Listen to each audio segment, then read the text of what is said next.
Hey there. So a lot of times when I'm getting introduced on a podcast or doing a speaking engagement, something like that, I'll get introduced as an author and a motivational speaker. Well, I'm always flattered that anybody even knows who I am at all. But I get a little bugged when someone refers to me, a little irritated when I get referred to as a motivational speaker. Now, first of all, there's the Chris Farley down by the river thing. The motivational speaker kind of has a little negative connotation, and I'm okay with that. It's probably well deserved in most cases. That's not the part that bugs me. The part that bugs me about people referring to me as a motivational speaker is I am anything but a motivational speaker. In fact, I'm probably best referred to as an anti-motivational speaker because motivation is a horrible strategy for creating long-term change in your life. Motivation is a depletable asset. The more you need it, the less you have, and the more you use of it, the less you have. And motivation is always going to fail you at the exact moment that you need it the most, because that's the moment that you ran out of motivation. Motivation is like crack cocaine. We get a bunch of it in and we're ready to go out and we're ready to go conquer the world until the world bites back. And then all of a sudden we're out of motivation and we go looking for more motivation and we beat ourselves up because of motivation and its evil twin, willpower. We think if I only had enough motivation, if I only had enough willpower, I could accomplish anything. But that's just not the truth of it. Is how many times have you been to a sales meeting, Saturday morning sales meeting, you get the big rah-rah speech and you run out, you go get ready to conquer the world, and all of a sudden the first customer, fights back. And then your motivation just drains away.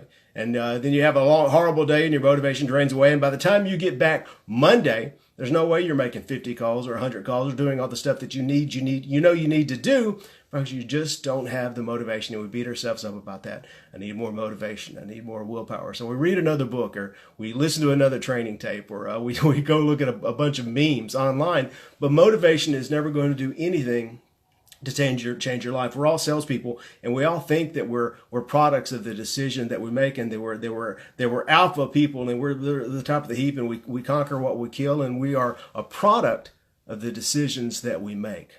But we're not products of the decisions that we make. We're all creatures of habit, and we are products of the habits that we create. We don't have a knowing problem. We have a doing problem, and we do what we've programmed ourselves to do over and over and over again. And our habits are what get us through whatever we need to do. Jim Rome said it best that motivation gets you started, but habit is what keeps you going. So if you're attempting to make any sort of change in your life, whether it's to sell more stuff or lose more weight or get more exercise or build better relationships with your customers and your family and your friends and your loved ones, it's not about being motivated. It's not about getting rah-rahed up. It's about developing the habits that are going to get you the results that you want. I've got a sales seminar coming up here in Nashville. We're going to do it the first of the year. We're going to kick off 2019 with a bang, and it's called Double Your Sales in 90 Days. It's for automotive salespeople. And yeah, there's going to be some motivation stuff in there. First of all, we're going to use fear as a motivation because fear is one of the great motivators to get you out of the gate. And we're going to talk about how the robots are coming for your jobs. And if you're not great at your job, you're probably not going to have a job in 5 years, no matter what you're selling. And we're going to talk about money as a motivator. Double your sales in 90 days. It's about money, but that's just to get you out of the gate. And yeah, we're going to talk about sales strategies and techniques and words and all the things that you can do to create more sales and build better relationships.